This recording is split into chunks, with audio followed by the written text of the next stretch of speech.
सकती है, इसके पीछे क्या रीजन है? देखिए, हिंदी पट्टी हो या और कहीं भी हो, कुछ मुद्दे ऐसे रहे हैं जिस मुद्दा को लेकर के भाजपा आगे बढ़ी और ख़ासकर नरेंद्र भाई मोदी जी आगे बढ़े।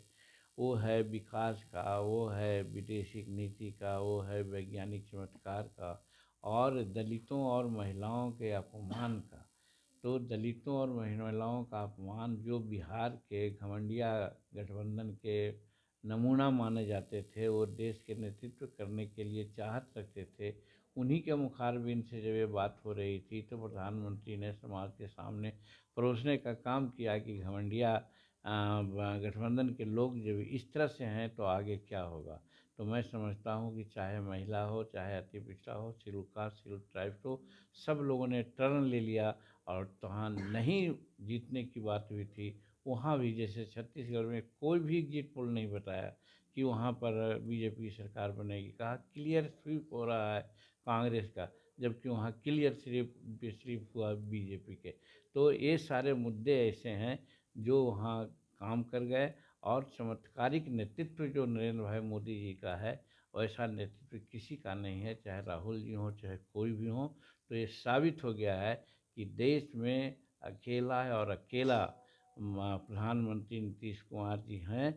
और 2024 बहुत स्पष्ट हो गया है। कोई सेमीफाइनल कहता है, हम कहते हैं सेमीफाइनल नहीं है, फाइनल ही है कि 2024 में हमारे नीतीश कुमार कहीं नहीं रहेंगे, बिहार में और जगह।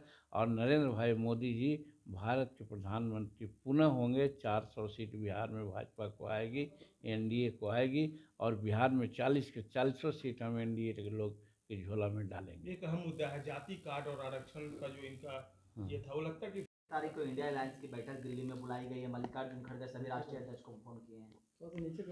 अब बुलाए हैं तो उन लोग बुलाए हैं। 6 तारीख को हमारी भी बैठक है दिल्ली में। हम लोग जंतर मंतर में 5 तारीख को धरना देने जा रहे हैं। नीतीश कुमार जी ने जो महिलाओं के प्रति और शेड्यूल कास्ट के प्रति अभद्र बातें की है, उसके लिए तो सबका अपना अपना स्ट्रेटजी है। तो खड़गे साहब बुलावे चाहे कोई बुलावे, उनका काम है, करेंगे।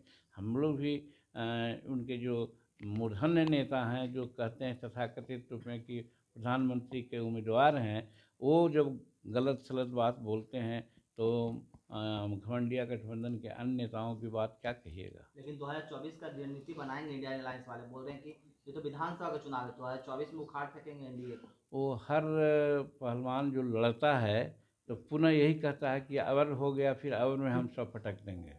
ठीक ठीक सर, आप लोग